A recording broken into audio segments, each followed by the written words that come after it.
Siguro, ano kaya yun, mangyayari doon sa sinihan? Siguro, makikita mo si Carla lumuluha na sa mga Pwede eh. sa mga braso mo. Ay, grabe. Sa mga braso pa na. Ganun. Ayan. Baka pwedeng ipatanong mo to kay Jomar itong mga tanong namin. So ayan, sinusunod lang po natin yung mga viewers, mga supporters po. Okay. Lalo po ng mga Jomcar supporters. Okay. So next question tayo. Ayan. Ano bro ang favorite part mo sa face ni Carla? Face lang kuya, face part. Oh, face. Face lang. Sa face. Siguro kuya yung mata. Mata. Bakit mata?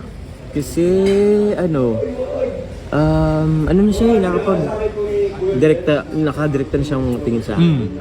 Oo, dati kasi parang hiyang-hiya talaga siya, di ba? Na tumingin sa iyo, hindi siya makatitig sa mata mo, pero ngayon parang ikaw na yung Ako na rin minsan